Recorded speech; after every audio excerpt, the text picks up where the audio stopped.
Hey, good morning, everybody. Uneducated Economist here. So, UE's on vacation, so we're going to do a live stream this morning before I go off and do whatever it is I plan on doing for the day, which I'm not sure exactly what I plan on doing for the day.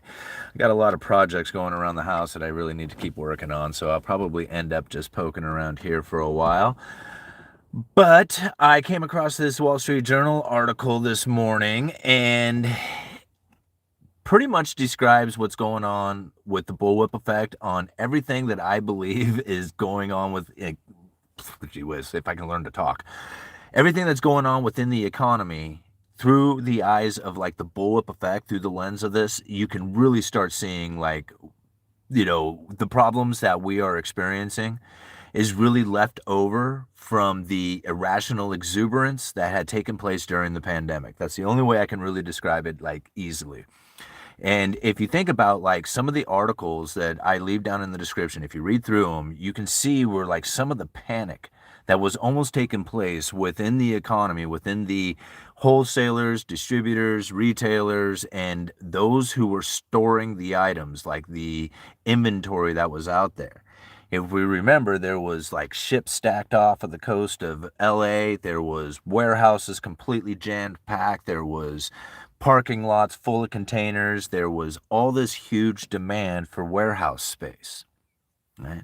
And there wasn't enough of it. We were switching from a just-in-time delivery to a more robust domestic supply. Remember all these words that were heard out there?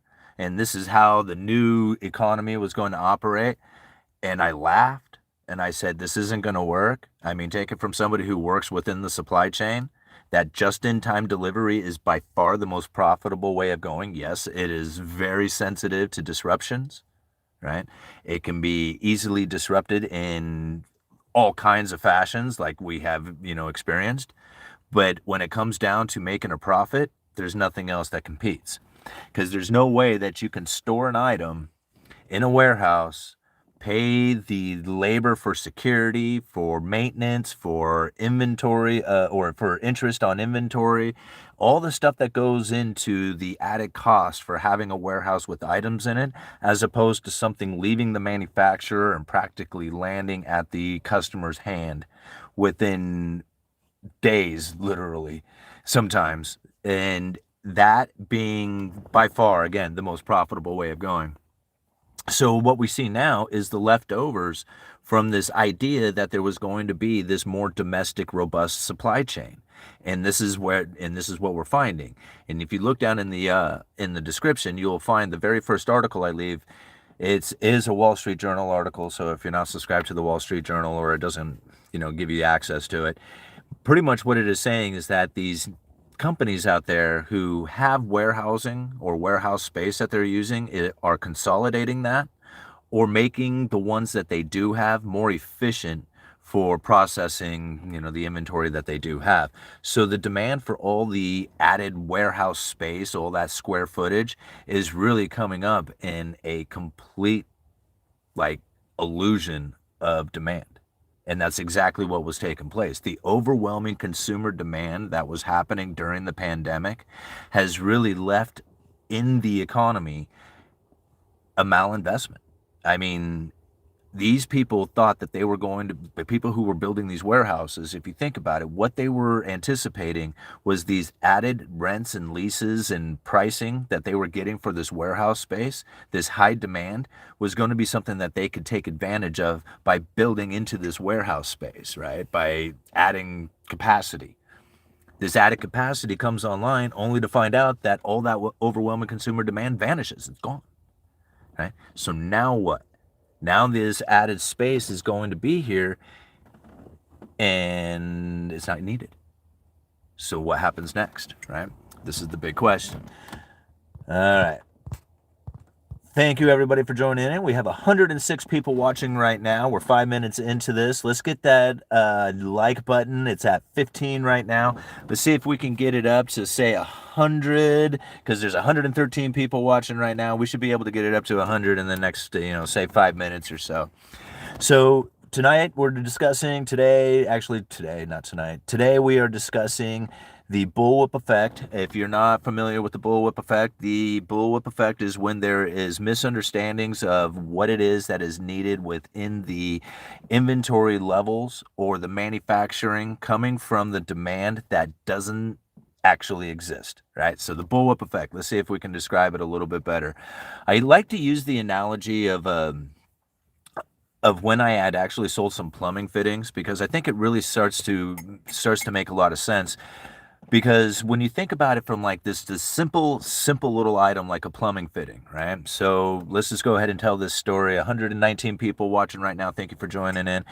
So let's tell this little story right now. We had a plumbing fitting that was during the pandemic was a fairly popular piece amongst those who are doing groundwork, right? It's a little rubber coupling that joins two dissimilar types of pipes. So you got plastic going to cast iron. You have this literal rubber coupling that joins these two different types of drain line pipe. It's very simple, very like, you know, very useful, right? But it's just a very cheap item and there's nothing to it. And these things are usually like, all over the place and you can buy as many as you want. But during the pandemic, they had come up in short supply. And I had a few people come in looking for these things. And literally, it's this one, like, $10 part that's holding up like $10,000. Like, they cannot get paid until they actually complete this job. And it's literally this one little tiny part that's holding them up, but they can't get it. Nobody has it. And so now they're like willing to pay just about anything for this, right? So here comes the parts. They come in. We get our inventory. Like, finally we get our supply in. There was disruptions on whatever it was that was holding it up, but now it's come in. And we get our normal stock in of say like, 4 of these pieces. Well, the first guy comes in, sees that they're back in stock and buys all of them. And, I tell him, hey, man, you don't have to buy all of them. I can get more. You only need one, right? And he says, yeah, but I come up in short supply of these things. I couldn't finish my job. I'm not going to have that happen to me again. I'm buying them all. I'm going to keep a stock of them myself instead of just depending on you having them all the time. Whatever. So I order 4 more. Next customer comes in, realizes that they're constantly off the shelf and never has them a supply.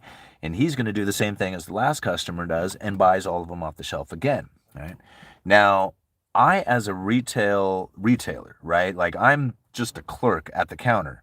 I see what happens here, right? I was just like, these 2 guys just panic bought these 4 or, these 8 plumbing fittings, right? Just again, like, just take this as, on any level you want, right?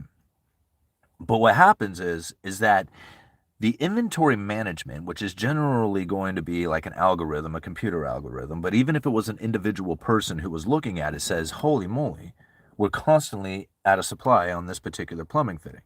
There is a huge demand for them, but there's not, right? It was just these 2 guys who happened to panic buy, but again, if you multiply this, you can see where it happens. But the management, the computer algorithms, the upstream, they don't recognize it as that. Right? They recognize it as high demand. And it was just like, it doesn't matter to them how this thing was purchased. It's just the fact that it was purchased and it's constantly off the shelf.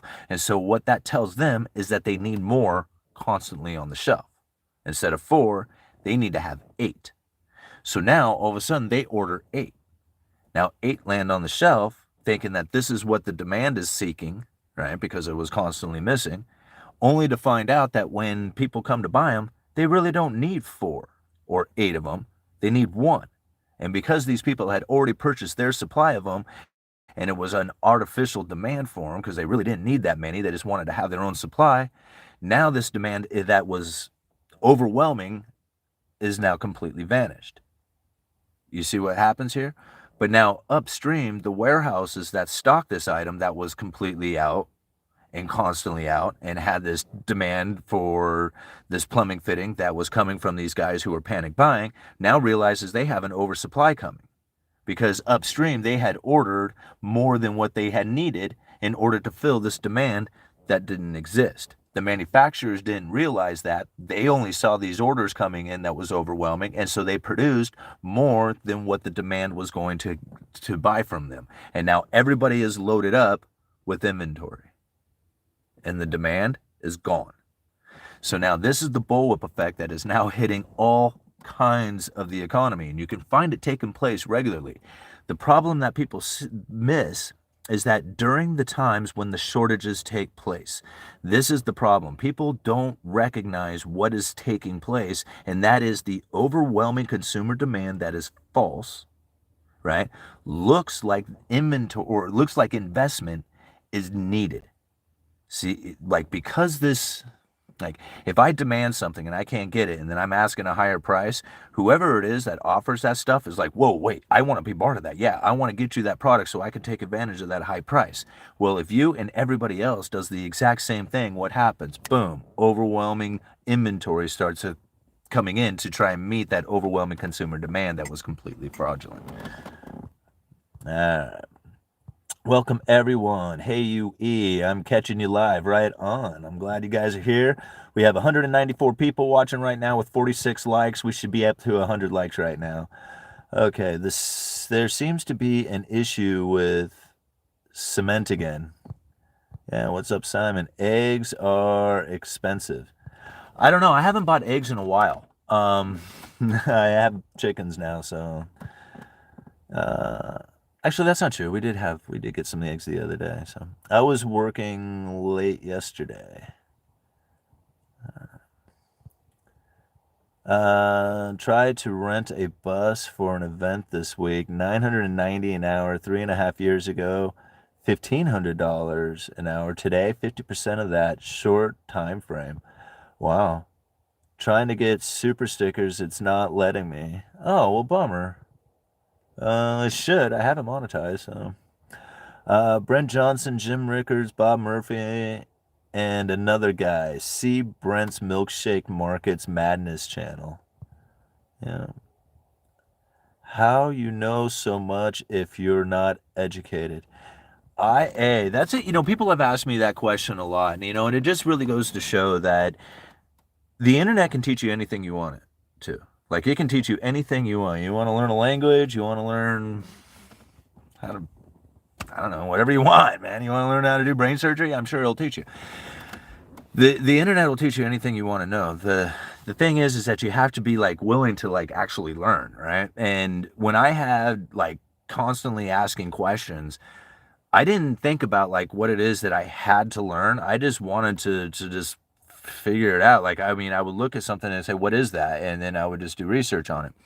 So I had like this very natural, like, I just found it like, fascinating. Like, that's it. Like, that's what it really was. It came down to is just like, I really wanted to know what was happening. So it wasn't like I was forcing myself. I wanted to learn, right? And it was literally sitting down and asking Google questions. What is a mortgage-backed security? What is a credit default swap? What is fractional reserve banking? What is? And I just never stopped asking questions. And I still do that a lot today, but it comes a lot differently than it used to. I used to have this idea that I was not understanding of what it was that was being said. Like, I was very confused and like they were trying to make it confusing. And now it doesn't seem confusing to me anymore. But what I do find very interesting is that people say that I talk in a way that is over their heads and like they don't understand what I'm saying.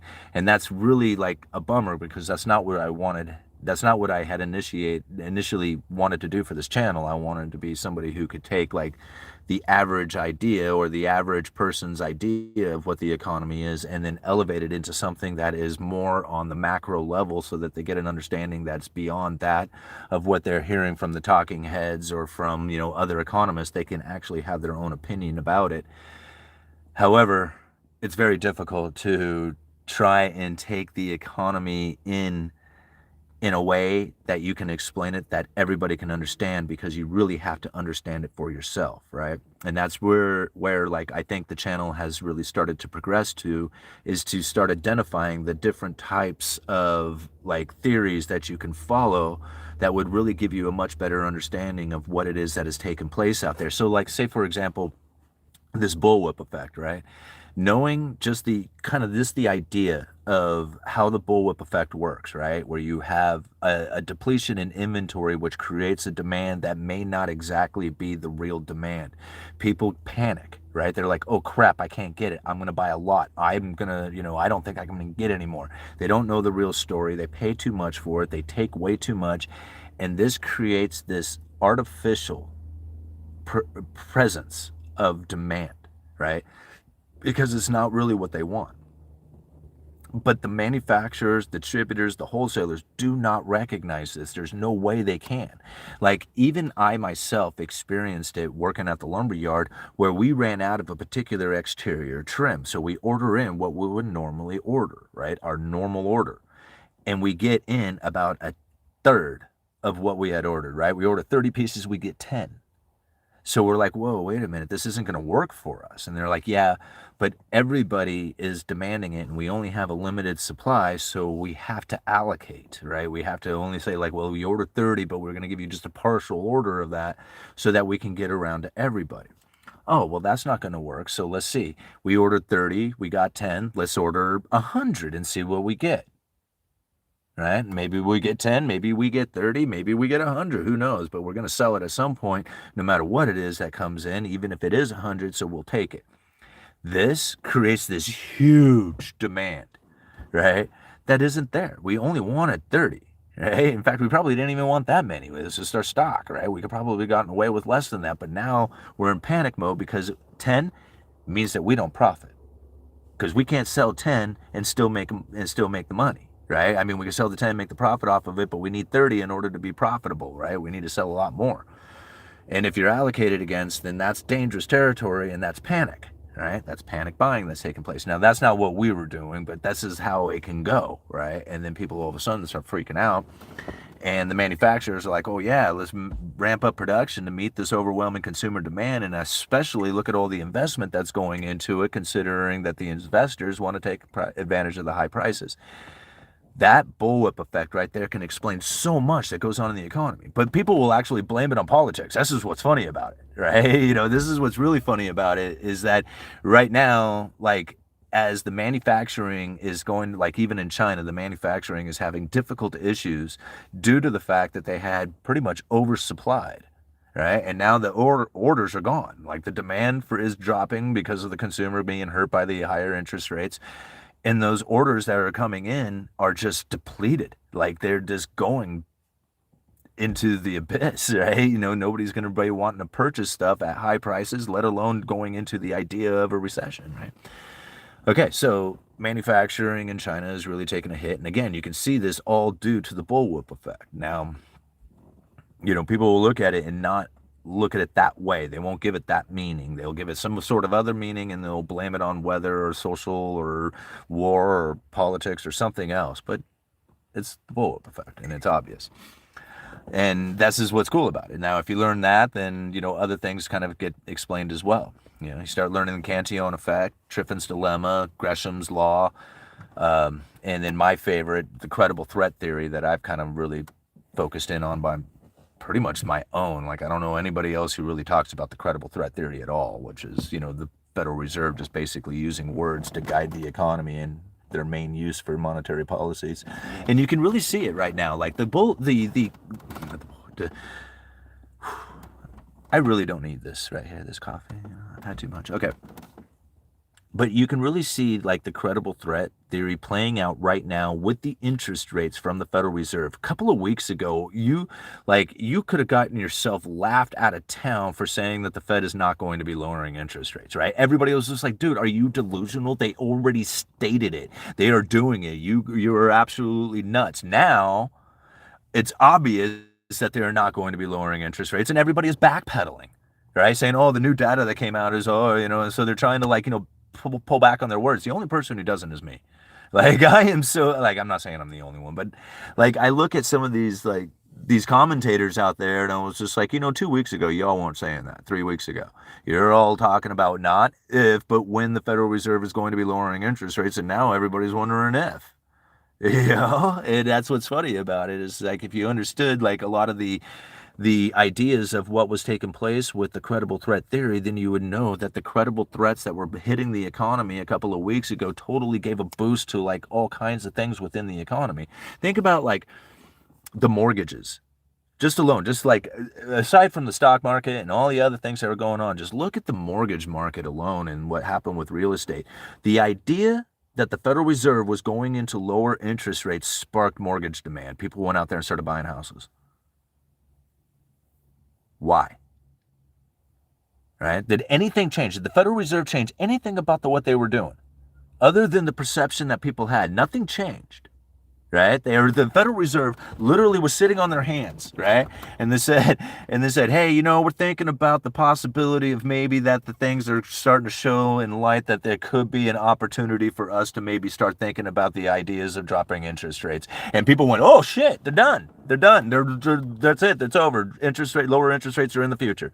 Like literally, that's how people perceived it.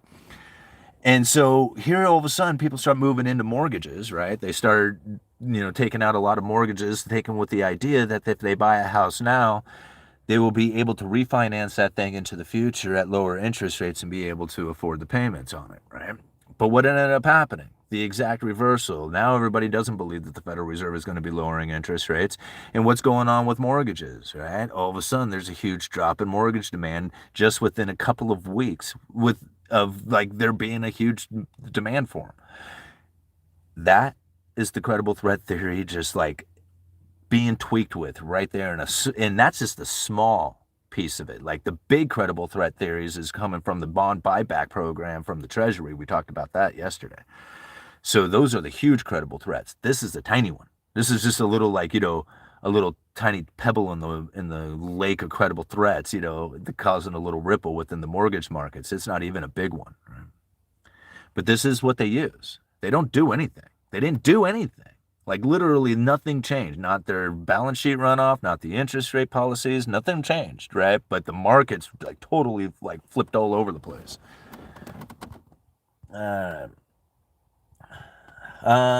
They turned our junkyards here into warehouses that were sitting empty.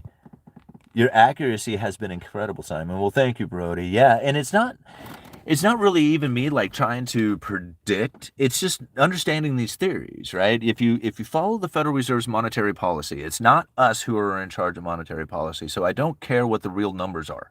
I do care. Personally, I do care. I have I care about people, right? But I don't care in the sense that this is the way it should be or could be or why it's wrong or any of that other stuff. I don't care about any of that. What I care about is what the Federal Reserve thinks is happening because they're the ones who are in charge of monetary policy. Not me, not anybody else out there, not anybody on TV, any of those commentators or economists or anybody else. None of those people are in charge of monetary policy. Whether they think it should be or shouldn't be or the way it's going to be or whatever, it doesn't matter. So even if they say, hey, this is what the Federal Reserve is going to do, that's them interpreting the Federal Reserve. Even myself, I'm interpreting what the Federal Reserve is saying, but I'm leaving links to the Federal Reserve itself, and I'm telling you, this is my opinion of it, and here's the link for you to go follow and read it yourself and tell me what your opinion is of it, right? Because the theories that I have put together are so easy to understand once you have pieced it and then you look at the economy. It says, yes, this makes sense on why it's going down the way it is. Everybody's confused about the inflation, the Federal Reserve's fight against inflation, and not realizing that it's not a fight against inflation. Everything that they are doing is trying to fight deflation. And this is the tools that they are using that they have described to fight deflation. And it's so counterintuitive to people that they just it mind warps them. They're they can't comprehend it anymore, And it's just no, let's look. It's their own words. They were the ones who said it. That the problem that they needed to face, or that the problems that they were facing, was an inflation expectation that was persistently too low rather than too high. Here we go, right? This is why most people end up misunderstanding the Federal Reserve, is because they're trying to fight the idea. And I don't try to agree with them. I'm not saying, yes, man, you guys did it right. You guys, well, sometimes I do when they really pull it off, the credible threat theory with the special purpose vehicles and bailing out the corporations. Good job, guys. That was impressive. You didn't even have to set up the special purpose vehicle, and all the corporations got funded just off the idea of it. It was amazing. It was one of the most incredible things that happened within the economy that most people have absolutely no clue took place. It's incredible, really. I don't even know how to I mean, I just give it to him. I was like, dude, good job. I don't know how you guys did that. It's incredible. But it really is the truth behind it, and that these corporations, at least the viable ones, are now sitting on cash, able to get it through like whatever this like soft landing, recession, hardcore depression, whatever it is that we got going. A lot of these major corporations out there got their funding during the pandemic, straight from the market itself, not even from the Federal Reserve or the Treasury or anybody else. They said that they were going to do it. They said that they were going to fund these corporations, that they were going to buy the falling angels, right? They were going to buy the corporate debt. But they didn't really do it. The markets did it. And these corporations got like tons of funding because of it. And now these zombie corporations who weren't supposed to be there to begin with, they're going to die off, right? They're on their way out. The viable corporations, by the end of this, will be able to, once the interest rates do come down, or if they have to fight a recession or whatever it is that's going on, once that starts to take place, the viable corporations that are out there will probably have, made it through that with their cash holdings that they have and be able to move into the next expansion of the economy. And that's what I'm assuming. It's like they're going to clear out all the debt undergrowth. It's really, if you think about it, what the Federal Reserve is actually doing right now, and at the heart of it, by keeping the interest rates elevated and causing this pain to the economy that a lot of people are saying has taken place, which, kind of really is, if you think about it from that kind of point of view. However, really, ultimately, this is a very like Austrian school of economics thinking of how to fix the economy, is to let the dead undergrowth burn away. And that is literally by letting corporations fail, letting bankruptcies take place, by clearing out all that dead undergrowth, all that malinvestment, all that, crap that should never have been here in the first place due to the irrational exuberance that was coming from, everybody, the markets, and people thinking that there was going to be low interest rates forever. All that malinvestment, once it's cleared out, you leave room for a lot of good growth, right? This is where the green shoots start in. This is where you take the good talent, the good resources, or at least the efficiency to bringing the best products and services to the economy is not clogged up by zombie corporations and businesses that shouldn't exist out there, who are basically sucking off the economy and got there from the ability to gorge on incredibly cheap debt. Well, now they can't afford to be here anymore. They're not a viable company, and they shouldn't have been here to begin with. So really it is like the Federal Reserve is like taken on in a very Austrian school of economic thought by just letting these corporations fail. And I hope it continues on. I mean, to be honest with you, I hope they keep interest rates elevated for a very long time. It's not for me to care, right? But that's what I would think would be good for the economy. It won't be good for business for a while. It won't be good for, people to try and continue on making their payments. There's going to be a lot of people who are going to be hurt and devastated by it. But ultimately, at the end of it, it will be a good thing, because everybody is going to be in a much better position to try and actually bring good, honest, efficient, productive resources and services and products to the economy. All right, my little rant. I don't try and talk about the way things should be, because it's not up to me. I mean, things should be a lot different for everybody, and I think that things should be a lot different than the way they are. But it doesn't matter what it is, what it should be. It does matter what it is and how you interact with that. All right, 28 minutes into this. I think we're doing awesome. 303 with people in there, 116 likes. I'm loving it. I'd love to see this at 200 likes before the end of the stream. All right. You say to take politics out of it. Well, the Senate votes for the FOMC members and a recent $95 billion aid package. It's all tied together. Okay. So let me ask you, how much political pull caused the bullwhip effect? Right? It was the severing of the supply chain. Political, right?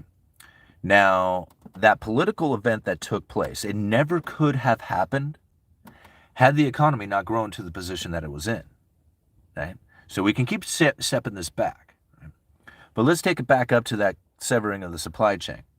Now, the economic theory of the bullwhip effect was going to take place, right? There was nothing that they could do to stop that once it had occurred, right? So understanding what the bullwhip effect was and what's going to happen from that due to that political impact that had taken place is really more of the importance than why they severed it. They severed it. I mean, we can come up with all kinds of reasons why they put the hole in the boat, right?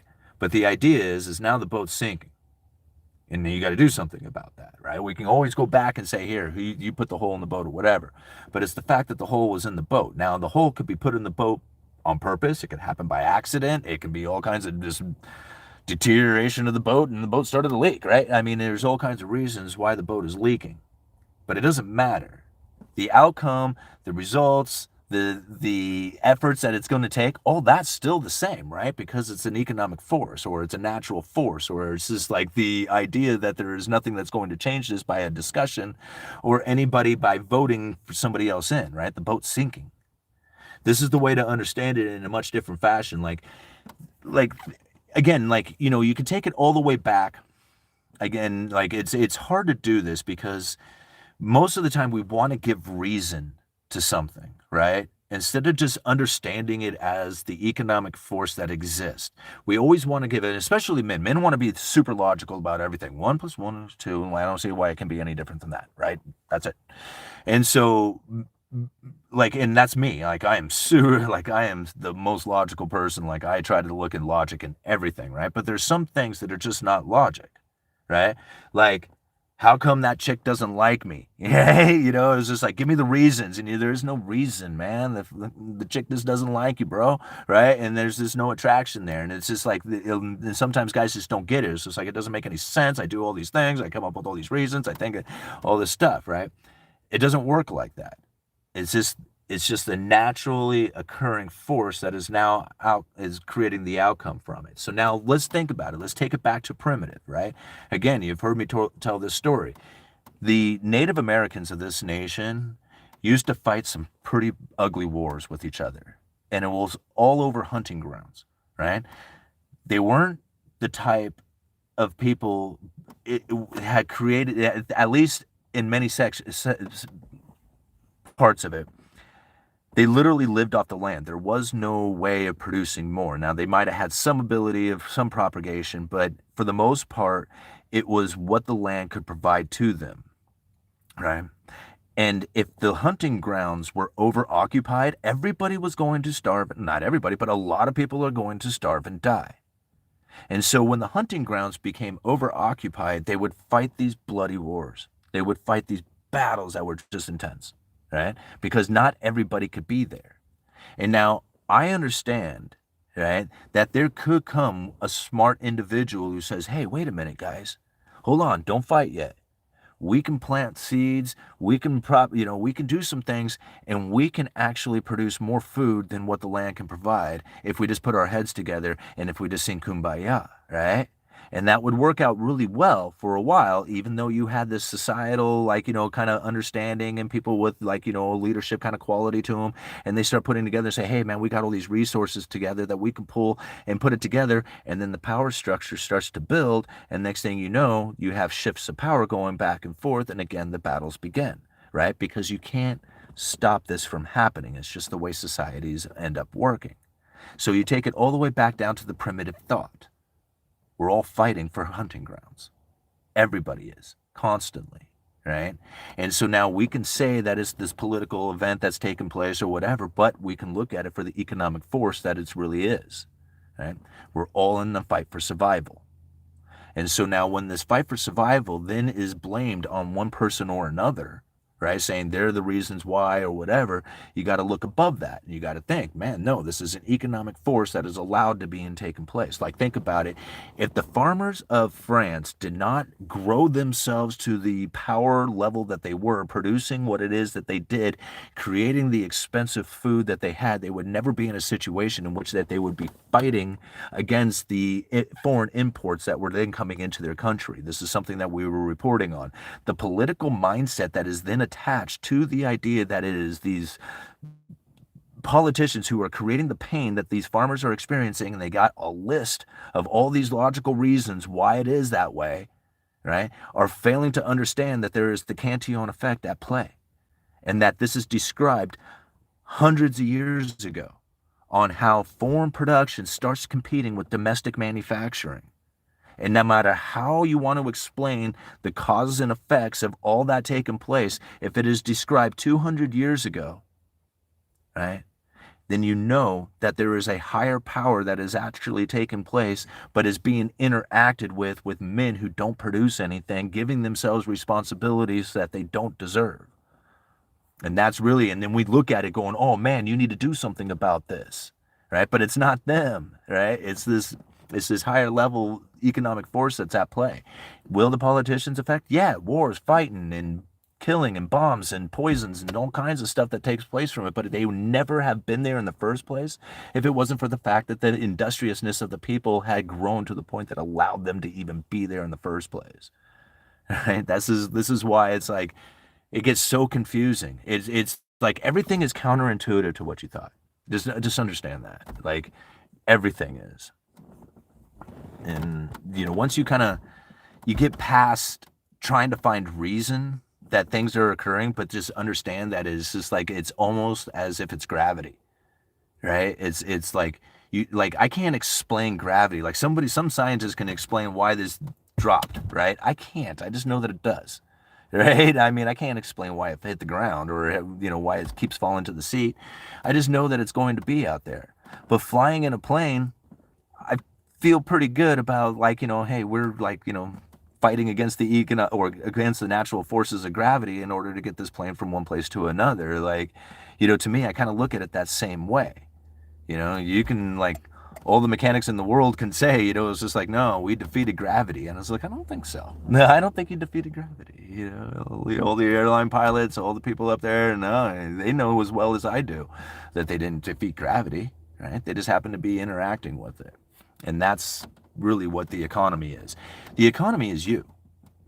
Like you individually, the choices you make, the places you go with your money, the investments, all that other stuff. Like it's literally individual.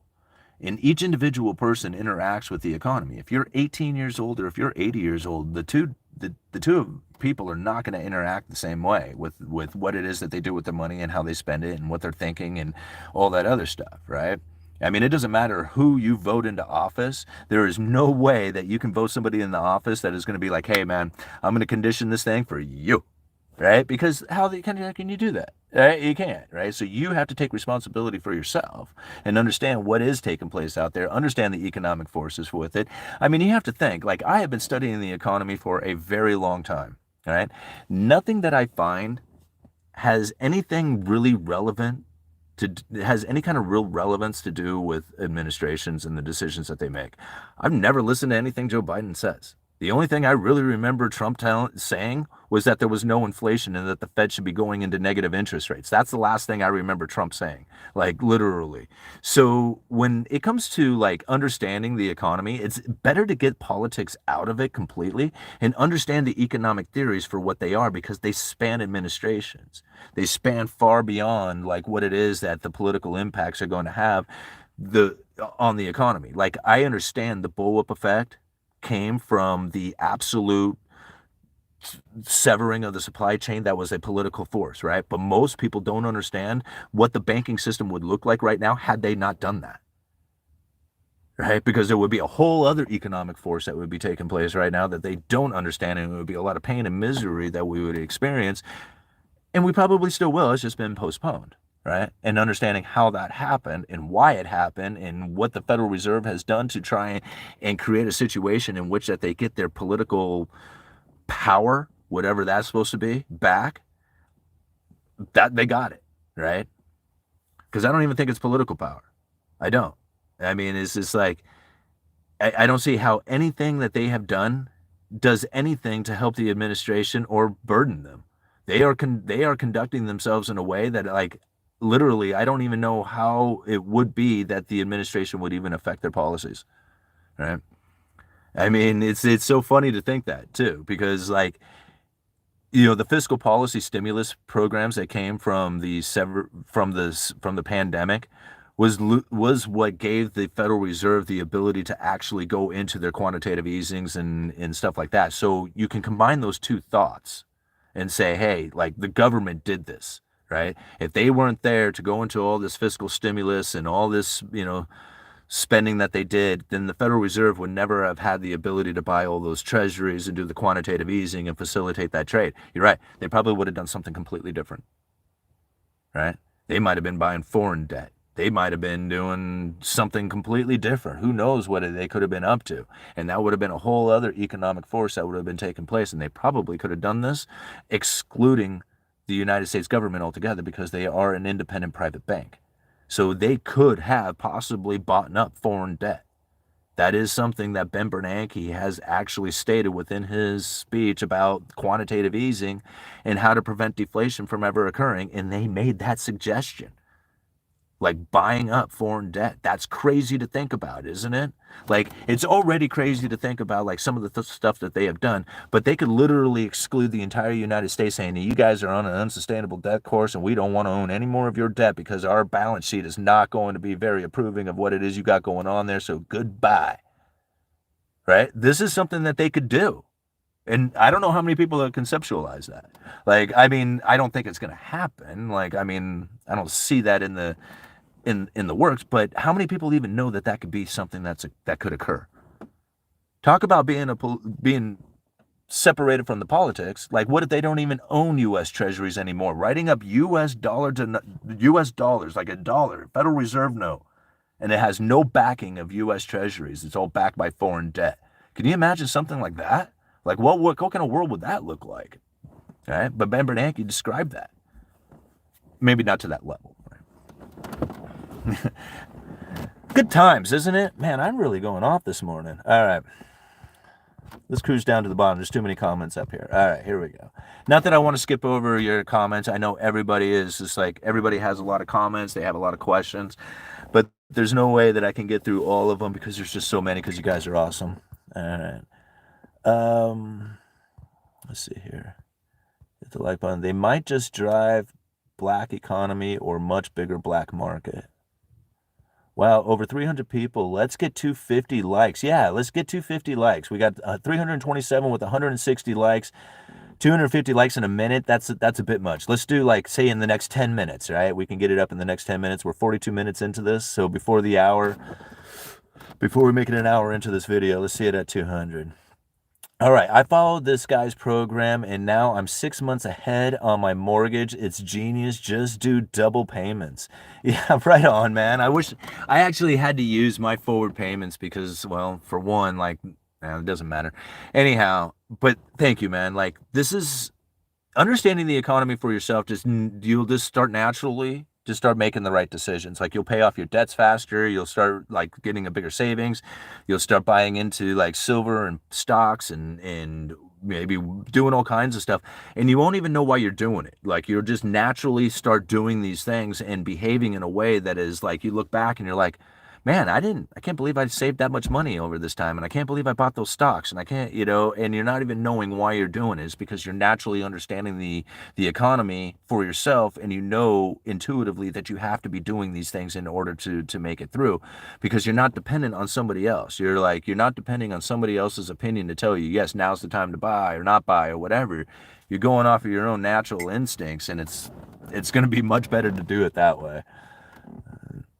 Enjoy your talks with us. Yeah, well, thank you, Glenn. I'm glad to be here, and I'm glad, to actually have the week off and, be able to chill out a little bit and get excited. I'm getting excited. We're going to Vegas here. I'm taking off in a couple of days. All Nighter's going to be there. Lumberjack Landlord, Mike Zuber's One Rental at a Time, his 50,000 subscriber YouTube channel party, which I'm super looking forward to being there. All right, all these YouTube channels, begging is ruining my liked playlist. Oh, that's a bummer. All right. John Jackson. Oh, I hope that second payment is principal payment. That's where the real savings are. Yeah, I mean, really, it is to pay the principal payments. But when you have a really low interest rate on it, paying ahead to me is a better position to be in because it gives you that flexibility. It makes it more nimble, right? Because if you don't pay that payment ahead, you're guaranteed to have to make the next payment, right? And although on an investment kind of aspect, it is better to make that principal payment, to me, it's better to be more nimble and to say, like, wow, there's a hell of an opportunity here that I could buy into something, but I couldn't do it because I had to make my house payment. But if you're a payment ahead, you could be like, wow, I have that money. Like, I was going to make my house payment, but I don't have to because I'm 6 months ahead. I can buy this really killer deal thing going on right here instead. And to me, like, that's the nimbleness that you get by paying ahead. Although it's not as good as, say, paying it off early as an investment point, I just think that opportunity that you get from it is a better position to be in. Ultimately you want to do both. Get it 6 months ahead and then start paying principal payments or something like that. Then you're like, then you're doing really good. All right.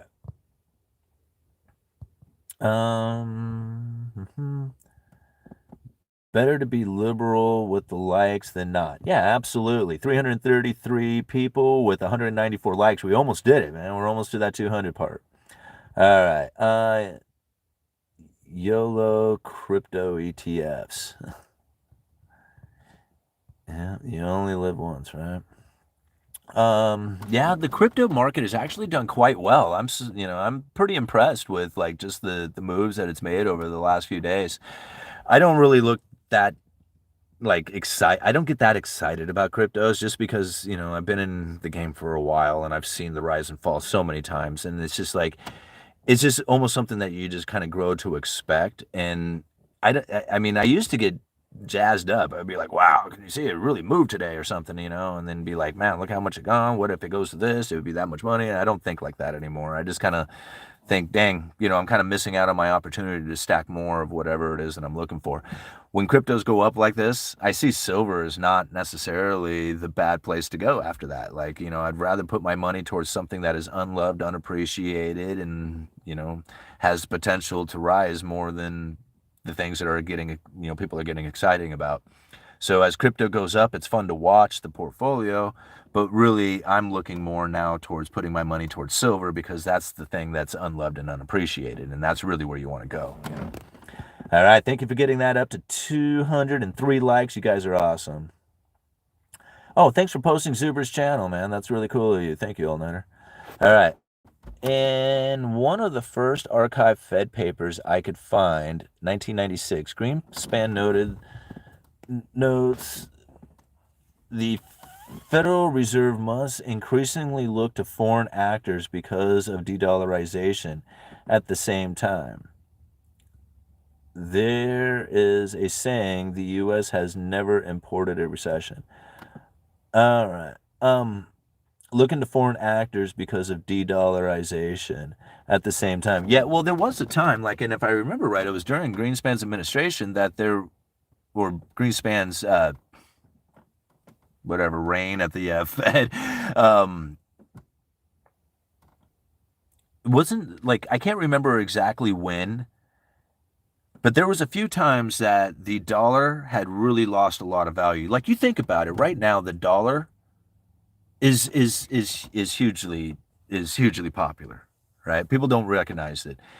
Like, the dollar index, if you take that back on a chart going back to the early 80s, you're going to find that there was only I think somewhere around 85 is when it peaked out, maybe just slightly before that. And again in early 2000 were the only two times that the dollar index was higher than it is today. Like, the dollar index today is strong, right? The strong dollar comparatively to a basket of currencies that are out there comparatively to those. And now I know a lot of people are going to be like, oh, dude, yeah, sure, you're looking at the cleanest shirt in the dirty laundry, right? But in the list of dirty laundries, that's fine, but it still doesn't take away from the fact that it is, right? And that right now it's stronger than just about anything else out there, or it's stronger than just about any time out there, except for, like I said, those two dates. So really, we have spent more time with a dollar that had less value on the dollar index throughout history than we are right now, and it really shows how much demand for dollars truly exists out there. See, a lot of times we look at this de-dollarization thing coming from the BRICS. The BRICS are all getting together. They all hate the dollar. Dollar's getting sanctioned, and or dollars sanctioning on countries has really pissed everybody off, and now nobody wants to touch the dollar. That is a very common belief, right? And a lot of people think that, like, the Federal Reserve has no clue of what this is going on, or that it's actually happening, or whatever. I very much disagree. Like, there is documents, like, look at this one right here. This is a great one. This is dollar funding stresses in China, and this was written November 1st, 2022, right? So it's not even that old. It's just like, not even that old. So boom, there it is. And this is talking about the funding stresses within China and all the dollar denominated debt that they had taken out. Now, this is just talking about China. This isn't talking about all the rest of the nations out there who have done something very similar that China has done and issued out dollar denominated debt, meaning that they are a foreign nation. They have taken out a debt. They had taken out that debt in dollars, and now it is due back in dollars. And when the dollar gets stronger, like it is today, it becomes very difficult for these nations to pay back their dollar denominated debts. And this is what is occurring today.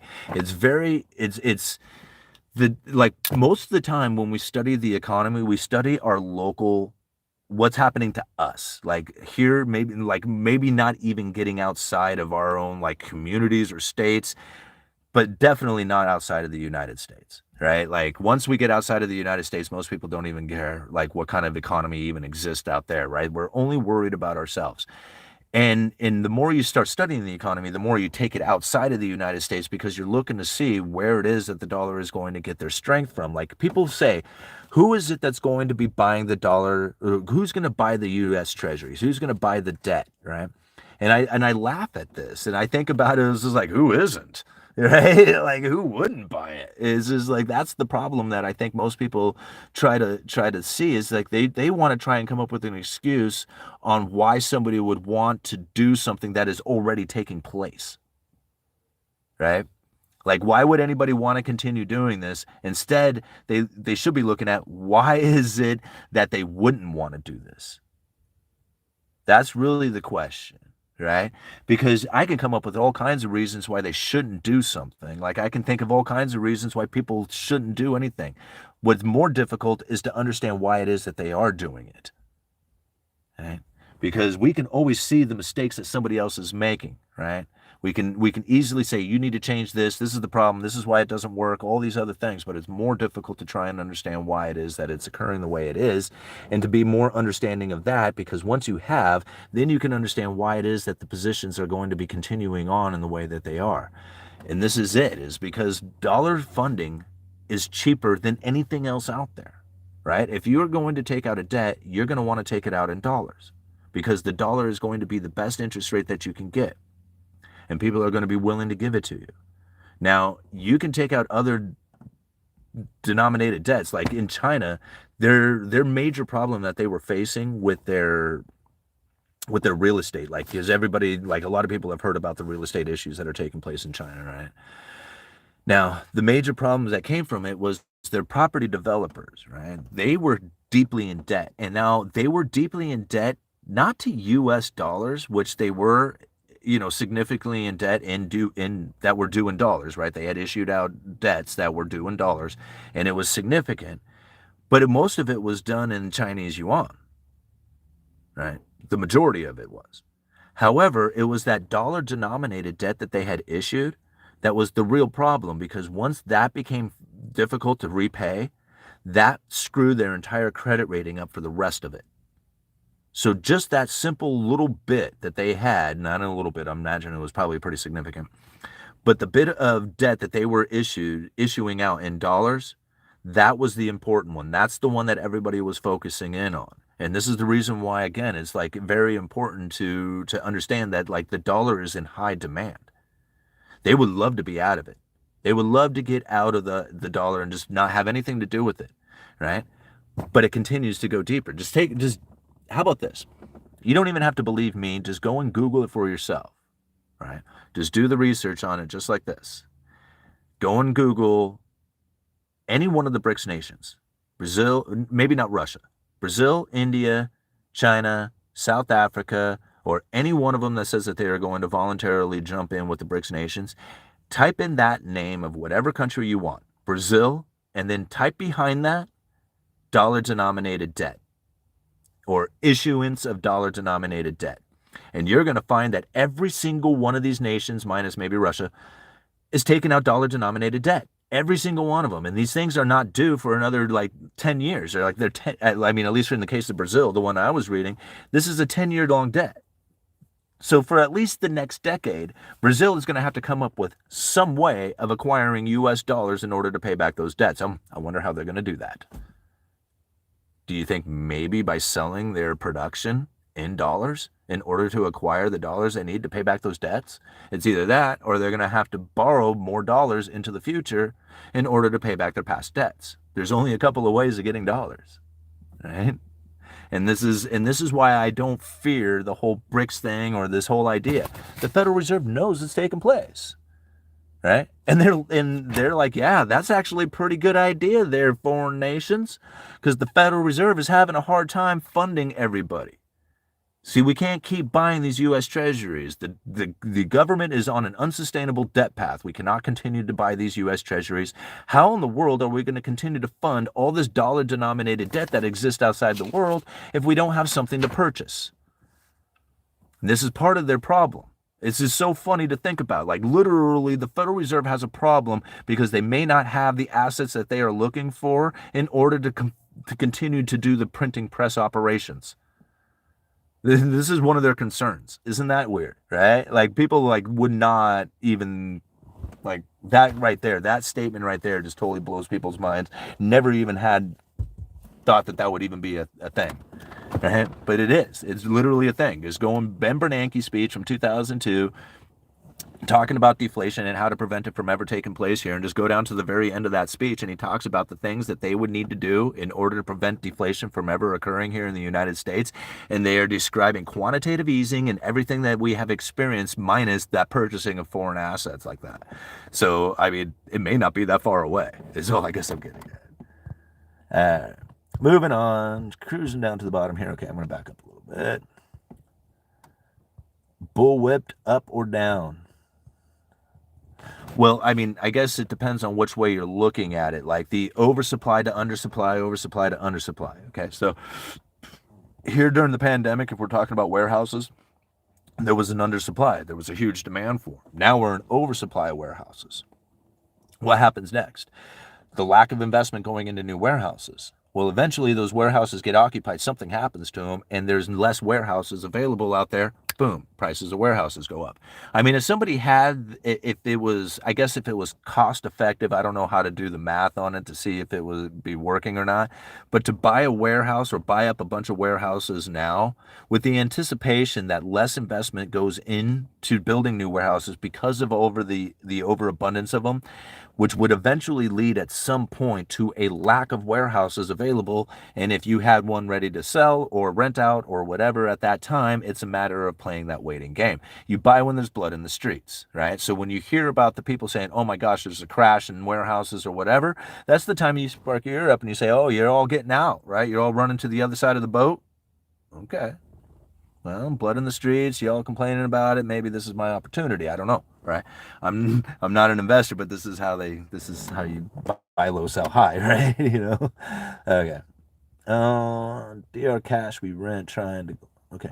Everyone says they hate the dollar, but every Russian and Chinese oligarch with a Swiss bank account holds their currency in US dollars. Yeah, I never believed that. I have always been a strong dollar theorist. Always. I'm not a fan of the Fed, right? I'm not a fan of central banking. I'm not. But I have always been regardless of all the crap out there, the dollar is going to get stronger. I don't care what anybody says.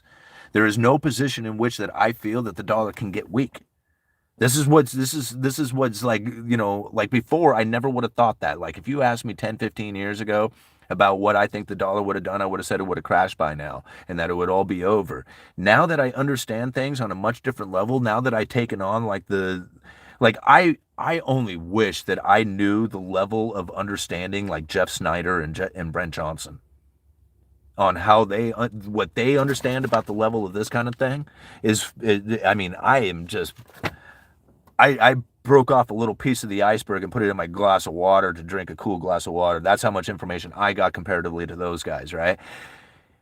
They really understand this stuff. And I look at that and I think to myself, from what I know of it, the little bit that I know and the confidence that I see behind their message and that they are presenting out there, like at the Rebel Capitalist, they're what they show. Yeah, I'm not concerned about like a dollar failure, that the dollar is trash. The dollar is in huge demand around the world. Like way more than what anybody could ever possibly have imagined. Like I wonder if the Fed could even print at a pace that is fast enough to cover all the dollar denominated debt that exists. It's literally like that, right? And so here in the United States, that makes it difficult when most people look at it as like some screwed up, failed concept or something like that. And yet they have no idea that there is nothing else out there that can even possibly replace it. Like a lot of people still think that the dollar is backed by gold in Fort Knox or something like that. I mean, it it's scary to think that this is how most people operate within the economy. Right. And that's what's scary too, because the economy is each one of us acting independently together. You know, and since most people have no clue about any of this stuff or how it works, it literally is like walking around with a bunch of zombies, who just know enough to show up for work and to feed themselves. Like that's in comparison to how much they actually know about what's going on within the economy itself, like, the economic forces that are out there. And I don't mean to put anybody down, but it's just like I do. I hear like, where blame gets thrown around too, and stuff like, the dollar being backed by gold and just like these really odd things that are taken as like, the truth out there. It's mind numbing. Um if the petrodollar dies, would be trouble. I agree. Like that's probably like the biggest thing that keeps the dollar like as the world reserve currency, is because everybody needs oil. Everybody needs energy, and ultimately we eat oil, right? If you didn't have oil, you can't farm, you can't do the agricultural thing, and you can't eat. So really oil is the way that we consume food, is that you need the energy that comes from it. And so like if the dollars weren't traded for oil, that would make it in that would make it difficult to keep the dollar as the world reserve currency for any length of time, right? Because that's like the ultimate. Everybody wants to get the dollar so that they can buy the oil. Now, with that being said, the chaotic events that would take place if the dollar was to fail to be the only currency or the main currency for purchasing oil, there would be some really chaotic events that would begin to take place. Now, number one is that Gresham's law it would start to kick in and would make it hard for anybody to really be accepting on any kind of grand scale of anything other than a common form currency. And since nothing else exists, it would have to be like the dollar or gold or crypto, because if it's any other single currency out there, then that particular nation is going to have issues within that self. Not only the issuing nation, but like the nation that is also being accepting of that one currency, because they have to then find other people to trade that currency with. And if they can't, they have to go back to that original nation that they got the currency from and invest just strictly with them, which then limits them on their abilities to do what it is that they need to do for business. So even if they wanted to get out of the dollar, like they have trouble doing that. Okay. And so understanding it on that fashion is the reason why it is that it still continues to be the dominant currency, is that literally it's almost impossible for another currency to enter into that realm, right? And to provide it. Nations would have a very difficult time providing enough of it in order for it to be the common one. So like even if India and Russia are doing this deal, India ends up with rupees that nobody wants, but let's say that somebody else did want it, right? And all these other nations are like, hey, I'll take rupees. We all want rupees. We'll all start loading up on rupees. Well, all of a sudden the rupee becomes very, very strong. because all these people are holding on to it. And then India's over there going, yo, this isn't going to work.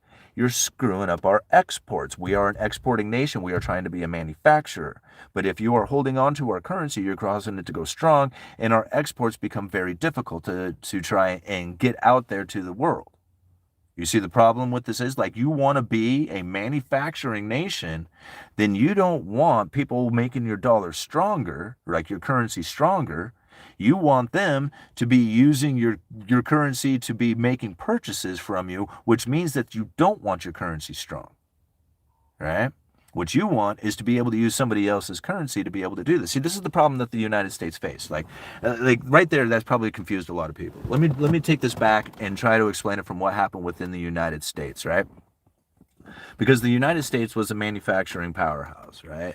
And so we were manufacturing all this stuff and getting it out to the world, and the world was sending us their gold, and they were running out of gold, and it was pissing them off, right? They're like, hey, we don't have any way of doing transactions out here. And this is where the dollar stepped in. They're like, whoa, yeah, okay, you're right. You don't have anything to do transactions with because we sold you all this stuff. And what we did is we took all your gold and now we have it and you don't have anything to do transactions with. But I tell you what, here's some Federal Reserve notes. And if you have a certain amount of them, you can get some gold with it. It'll be fixed and it'll be guaranteed. And everybody says, yeah, I approve of this, right? This is a great deal. Either we could exchange in gold or we could exchange in these dollars, which is almost as good as gold since it's trading at a fixed rate. Well, this was great for the United States, is now they could print up money, right, for people to use to buy their products with. That worked out really well. Everybody was accepting of those dollars, right? Until what? We raised our standard of living up to the point that we wanted to start importing stuff. Okay? Now, when we started importing stuff, because we liked, our standard of living rising, we were going to start exporting all our gold. That's when we said, no, we're not going to do it. And we severed that gold standard. And we said, okay, we will print up dollars and hand that out there, and we won't manufacture anything. Now, how is India supposed to take that spot? They're the manufacturer. They get their new money in from the distribution of manufactured goods. The United States gets their money in from the distribution of debt. So we take out debt, they manufacture stuff. If they wanted to be the world's provider of dollars, how do they get those dollars, the rupees, out there to the rest of the world? Okay. You have to buy people's stuff. And this is where the United States says, yeah, we'll do that. We will provide the world with the world reserve currency, those dollars, and we promise we will buy stuff. And so by buying stuff, we get the dollars out there. India wants to sell stuff. They don't want to buy stuff. They want to sell it, right? But by selling stuff, they can't get their rupees out there to the world. So they're stuck in a position in which they don't want their rupees to be the world reserve currency, right? Not like the United States does. So you see the positions that they have changed. This is not going to work out too well for them to try and have the world reserve currency, right? Not China, not India, not any kind of manufacturing state. That would be counterintuitive to what it is that they want, because they want to be able to send stuff out there and get money back for it. The United States, they don't do it that way, right? We send out their U.S. debt and we bring in stuff for it. It's just, it's such a backwards way of thinking. And so now, how is it that you provide the world with that currency, right? You can't. Not if you're a manufacturing base. And so here like China, I'm sure that they would love to. Like they need new money coming in, right? They need it because their manufacturing is going to shit. India's taken over, Vietnam's taken over, Mexico's taken over, but China's not getting it, right? Their standard of livings have increased, their labor is no longer competitive with these other nations around the world, and they're going to have issues. So how do they get the new money in? This is the big question. This is something that I've asked quite a bit.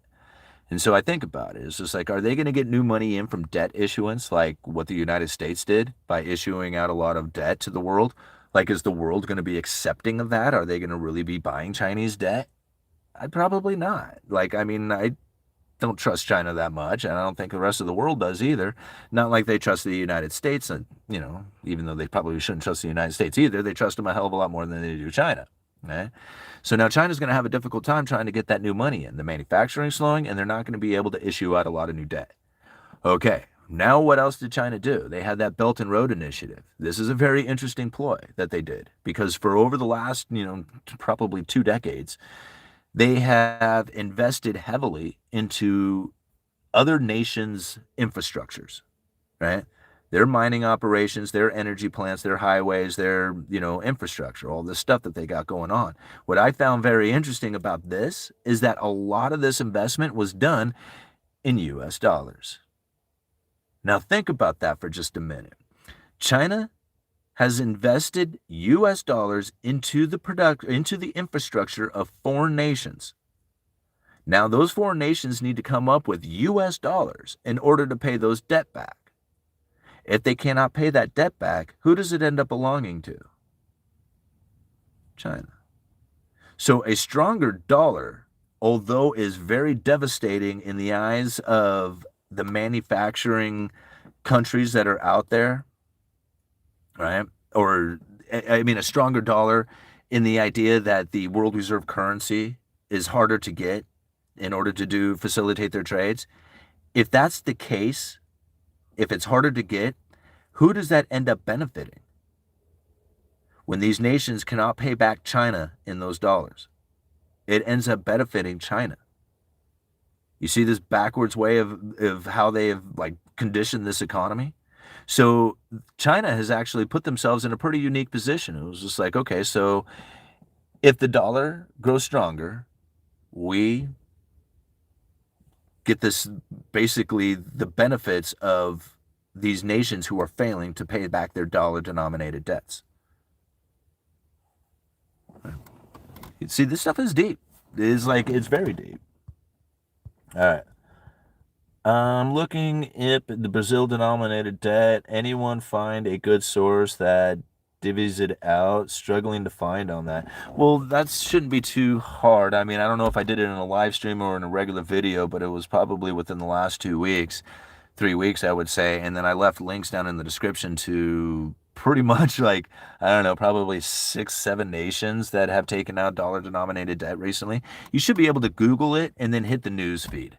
Right? Instead of just searching broadly across the internet, search Google, just hit the news feed instead and limit it to news articles and you'll find them. They're all over the place. All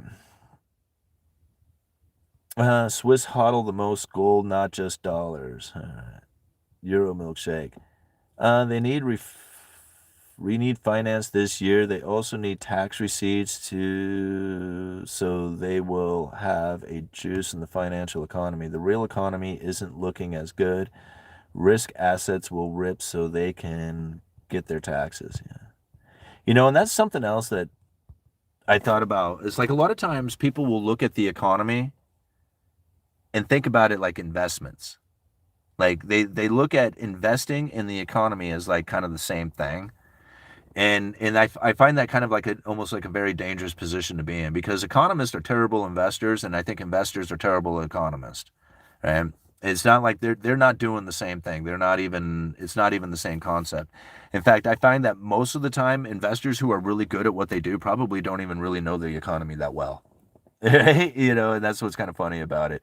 I'd imagine that a lot of them really do too. And I'm not trying to knock that, but it's just kind of two different ways of looking at things.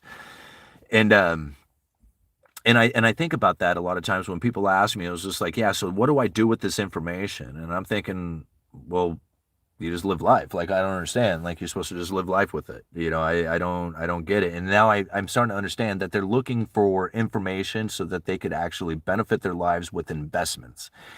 And then I think about that now, and it's just okay, so that's a much different way of trying to view economics than it is to try and understand, say, why things are the way they are, or what it is that could happen from it.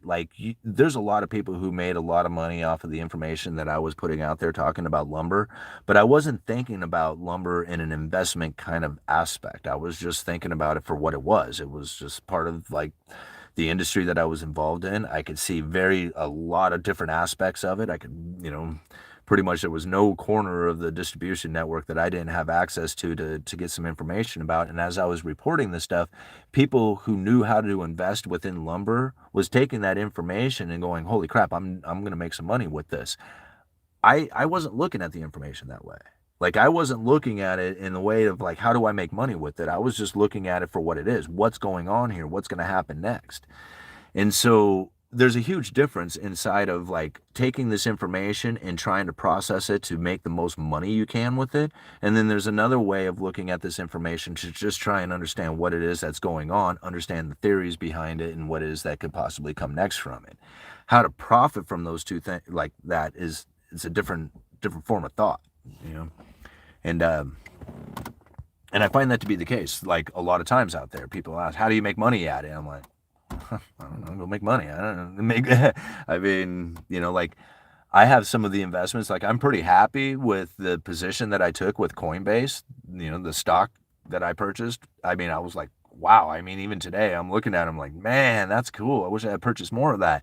But I didn't know. Like I didn't know what was going to happen with it. I just thought, man, there's really nobody else who's doing what those guys are doing. I've been with them a long time. You know, you might want to buy a little bit of that. And so I dollar cost averaged over a year with into Coinbase. It wasn't even a year, and it did quite well. Like I didn't like I can't suggest that. Like I mean, here, go take a chance on this company because I think like because I've been with them for a while. I mean, like how like that's no investment strategy, you know, what I'm getting at. But I did quite well with that. It was one of the best things purchases that I've ever made when it comes to investing. I mean, or at least recently.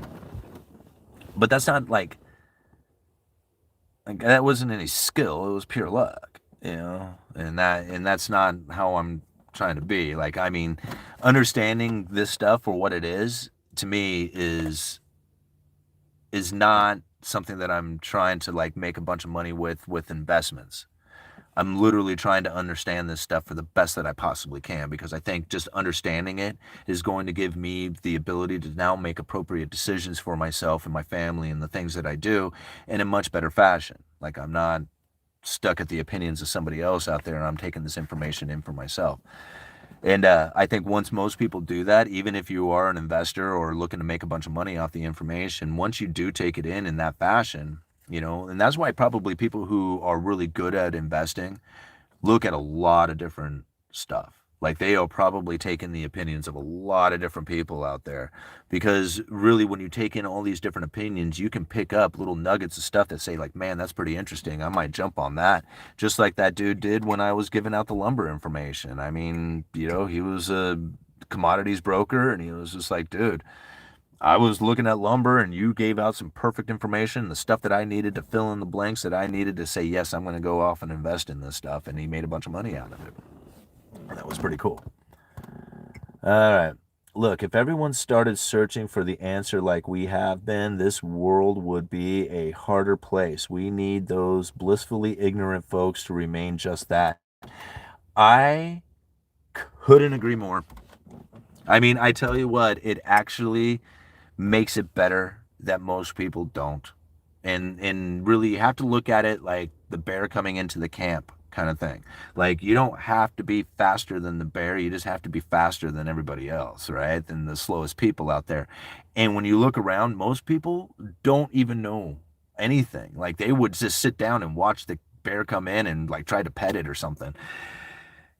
That like so that I mean it's really like there's no competition. There's literally no competition out there when it comes to just even stepping up and trying. Like very few people that I know pursue anything outside of their 9 to 5 job. Like they might have some hobbies that they enjoy, you know, fishing or hunting or, you know, doing something artistic or something like that. Like they might have that going on in their life, but they don't have any kind of real purpose or passion that's driving them, you know? I can't stop. Like I can't stop researching. I can't stop thinking of like what it is that's going to be the next video. I can't stop thinking about what it is that I can do to try and advance the uneducated economist and not completely like ignore my family, right? You know, this is where like I'm driven. And I find that most people don't do that. Most people, and like it doesn't have to be with a YouTube channel. It could be just about anything out there. But trying to find their purpose and serve that purpose and be passionate about it, like most people are just walking around just stoned and drunk and just trying to, work to the weekend and do it some more. And that's sad, right? But considering that if you are not that type of person, like all you have to do is not that, like it's almost like easy. It's almost easy to excel, right? Because nobody else is doing it and there's no competition. And so, or very little competition out there. And so, as hard as people want it to believe that it is, that's their own mindset that puts them there, right? It's their own like lack of ability to find their purpose or believe that they even have a purpose on this earth, right? And knowing that everybody does. Every single person has a purpose to be here, right? And has a purpose doing something here. And most don't search for it and don't find it and don't believe it, and therefore they end up, suffering silently. What do you think of no landing scenario instead of soft or hard landing? Like, okay, I have always stuck to and will believe that we are in what I had called the recessionless recession, right? And now I know that's kind of moronic to say in a way, but that's really the truth of it. Because if you think about it, like, what is the worst part of a recession, right? It's when everybody loses their job and they bail out the corporations. Well, through the studies that I have done over the last few years, I don't feel that there is going to be a bailout of the corporations. Not like we had experienced in past recessions. I think that the bailout of the corporations has already happened. We kind of explained that a little bit earlier with the special purpose vehicles and how a lot of these corporations got their funding. The ones who are viable, good corporations will make it through any downtimes that we have or downturns in the economy, where the zombie corporations are going to get their heads knocked off. This is exactly what the Federal Reserve was looking for. Like, they wanted this kind of scenario to take place. Something I described years ago before we even had the recession. I believe that was going to be the outcome no matter what came to the future, right? If they raise the interest rates even a little bit, the zombie corporations are going to fail. But because of those special purpose vehicles and the perception that the market had of what the Federal Reserve was going to do by buying up corporate debt, funded a lot of these corporations out there. And now they're sitting on that cash. They're not too worried. All right, so one of the worst parts of the recession, bailing out corporations and unemployment rises, right? So the bailing out the corporations, we set that one aside. It's no longer a big issue. Unemployment. This is the craziest thing that has taken place within the economy lately, is that unemployment doesn't seem to rise. Now, yeah, you shut the economy down and you have this spike in unemployment. Okay, we're going to set that and believe that, the self-inflicted wound isn't part of it, right? But it is, but it isn't. Okay, so the unemployment doesn't significantly rise within the economy. Ever. Like, no matter what. It's been this way for a while. I mean, all the way back to the Trump administration, we've been hearing about how the unemployment is historically low and doesn't seem to rise. Like, even when it does rise, like, I remember like sitting in an economy that had significant unemployment in it, right? I mean, I'm 47 years old. So hearing about 6.5% unemployment, was not like something that was a scary number. Today that would be a very scary number, considering that we haven't seen that kind of thing, except for the pandemic, for a very long time, right? So now, what's going on here? Like, why is it that this dual mandate of low and stable prices and full employment, it doesn't seem to have like the same kind of like presence within the Federal Reserve's monetary strategy like it once did? See, here's the thing. When the Federal Reserve wanted to experience inflation, like if inflation was running low and they wanted to get the inflation to move back up, they would try and figure out a way to get more employment to take place within the economy. Mainly, they would lower interest rates. This lower of interest rates would then stimulate the economy, right? The stimulation of the economy with the increase in investment going into businesses, getting the labor hired, and that extra labor going into the economy then starts having that spending taking place. This is the added consumption, the money velocity, and the eventual increase in inflation. So this is how the Federal Reserve would typically operate, is that they would want that sort of scenario to take place during the times of low inflation, right? Is that they would try and create jobs in the economy. During the times of high inflation, they would do exactly the opposite, and they would create a situation where a lot of unemployment would start to occur, and that would rise. This unemployment rising would then put a burden on the consumer, and then eventually slow down the money velocity, and then eventually prices would come down. So now what ended up happening is that no matter what they did within the economy, whether they raised interest rates, lowered them, or whatever, the rise in unemployment didn't necessarily take place like they had once expected it to. In fact, they seem to be in an incredible tight jobs market regardless of what happens.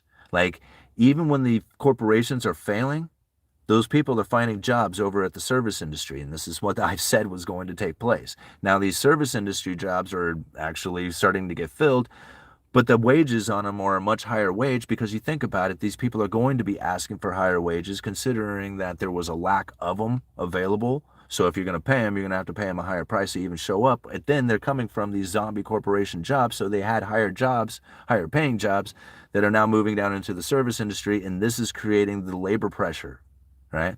This is part of it. It's like it's doing exactly the opposite of what the Federal Reserve would have typically anticipated coming from the economy when they would raise interest rates. However, give it time and we'll see what eventually happens, whether that unemployment does rise.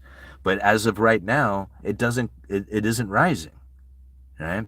And if the unemployment doesn't rise, then that means people are working. And if people are working, they're spending that money into the economy, and therefore inflation probably won't be coming down, not in a significant way, not until the unemployment rises. This is good stuff, right? You guys having fun? We're an hour and a half into it. So soft landing, hard landing, I think that, this is it, the recessionless recession. I think this is how it's going down. And, eventually it'll get to a point that it is painful. And I would imagine that's probably coming in the next, 6 months or so, considering that's the timeline that the Treasury is talking about going into a bond buyback program to keep the markets liquid. In fact, that's the credible threat, right? And we talked about that yesterday. This is coming from Josh Frost, who is the Assistant Secretary to Financial Markets from the Treasury. He had this to say, I don't know, maybe a year ago or so, talking about the bond buyback program that we are going to experience here in the next few months, right? And if just go and look at the video that I did yesterday, the live stream we did yesterday, there's some links down in the description. And to this article that I'm about ready to quote from, and to a statement coming from the Treasury just recently talking about this future bond buyback program. So it's not going away. Like it's still in the process. Now, this is what it says. The bond buybacks can help improve the liquidity of the Treasury market by providing a regular opportunity for market participants to sell back Treasuries off-the-run securities across the yield curve. Off-the-run securities are all the existing bonds that are already out there. On-the-run securities are the brand new bonds that are being issued. So what they are saying is that this is giving them help improve the liquidity, right? There is a liquidity issue that they're talking about. Help improve this liquidity, right? Because if they didn't help to improve it, then there wouldn't have been an issue to improve on, right? This is something to think about, right? So this buyback is to help improve the liquidity of the market, providing regular opportunity for market participants to sell back treasuries of off-the-run securities across the yield curve. So that means all the way from the short term all the way out to the longer term, they're going to be willing to buy anything within that. Anything that needs to remain liquid. If there's somebody out there who wants to sell a bond and they can't find a buyer for it, the Treasury will step up and say, we'll do it. Right? Now, why are they doing this? This should, quote, improve the willingness of investors and provide liquidity. Sounds like an issue, right? Improve the willingness of investors. You mean these investors are probably going to be there because why? Because the Treasury says that they are going to be back there buying up the bonds when there is nobody else there. If this improves the willingness of investors in the securities, all else equal, knowing there is a potential outlet, the Treasury, to buy it, to sell some of their off-the-run holdings. This is a credible threat to a T. Straight up. Like, you cannot describe this. This cannot be described any better than that. Right? Think about it. This should improve the willingness of investors to provide liquidity in the securities, all else equal, knowing there is a potential outlet to sell securities in their off-the-run holdings. So just having that potential outlet, right? That potential outlet is the bond buyback program. And because they are there, the investors are willing to participate in it, and they are going to provide all the liquidity needed for the bond market without the Treasury really having to do anything. Just the idea of them being there alone is going to be enough to provide the liquidity needs coming from the market itself, believing that the Treasury will buy into this market when the liquidity begins to dry up, right? It's so weird to think that this would work, but it was proven to work during the pandemic with the special purpose vehicles. I mean, before they even set the damn special purpose vehicle up, it provided all the funding that these corporations needed. Like, it surprised the Fed how well it worked. They were like, man, we didn't even have to do it. Just the idea alone was enough to make it happen. And this is like so surprising when people don't see this happening. Like, to me, it's surprising that that people don't recognize this. Why it is that more people aren't talking about the bond buyback program that's about ready to hit and the liquidity issues that are going to come from it. This is going to be turned into a political affair. I guarantee you. I guarantee you, right? This doesn't have anything to do with politics. This is a planned event. This was talked about months and months ago, right? But watch the news come out here in the next couple of months when this information really starts to hit and this Treasury bond buyback program really starts to get covered in the news, and all the commentary that you're going to hear about it and all the conspiracy theory crap or whatever that's going down. You're going to remember this video. You're going to remember this video, and you're going to remember exactly what is going on here, right? And that it's a credible threat to provide the liquidity to the Treasury market just simply by the Treasury offering up the bond buyback program. It'll be enough, right? And it may not be enough. And they may actually have to participate, but that credible threat of them participating, it'll do it. It'll get the markets to go in there and fund the Treasury market all themselves, and the Treasury can just go back and give high fives and say, hey, great lessons from the special purpose vehicles, bam, and it'll work. I mean, I'm sure of it, and nobody's going to see it. Nobody's going to explain it like I just did, because there's no other than the video that I just did on it. I don't know anybody else who even knows. Like, literally, I don't know anybody else who knows this, who knows about the credible threat. Even the credible threat theory. Like, they've heard me mention it, but they don't take it into consideration. And that's the thing. Like, most people just don't. If you don't take it into consideration, you wouldn't see this. You wouldn't see this at all. You wouldn't key up on it going like, wait a minute, didn't I read a Bloomberg article a while back on that where somebody like described a credible threat in that? And then you go and you find it and you say, sure enough, there it is, right? Okay. Until we became so greedy that the system couldn't sustain itself. It's not that. I mean, it is that, but it's not that. It's not like we became greedy. People are greedy.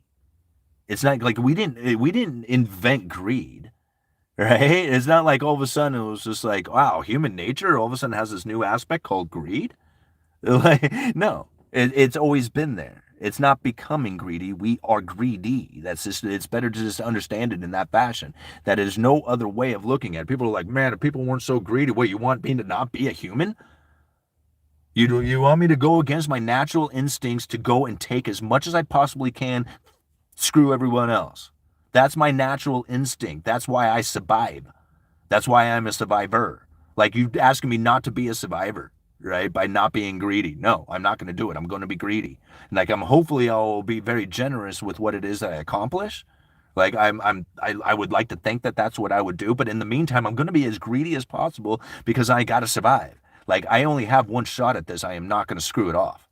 I'm not going to say, oh, well, maybe it'll be fair, right? No, it wasn't fair. Nothing's fair. This is survival mode, survival of the fittest. There is no fair, right? You're a lion. Go take as much as you possibly can because you're not going to share with that other lion over there, right? Unless it's absolutely your honest will to want to. But never should I just be a compromising person to say like, oh, well, maybe I have enough. No, I've never had enough. Never will I ever have enough. Like, once you have limited yourself to saying I have enough, you will stop trying. There's never enough. Be greedy. Be as greedy as possible. Go take it all, and then divvy it out. Right? You're the one who's responsible for it. All right.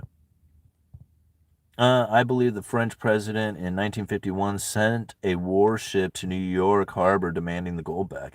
Yeah, and that was the situation. It's just like it was okay if you gave it back to one nation, but you were not going to be able to give it back to all of them, and that was the problem, is that France did that. And they're like, oh, crap, man. If these guys do it, then everybody's going to do it, and then we're screwed. So this ain't going to take place. This can't happen like this.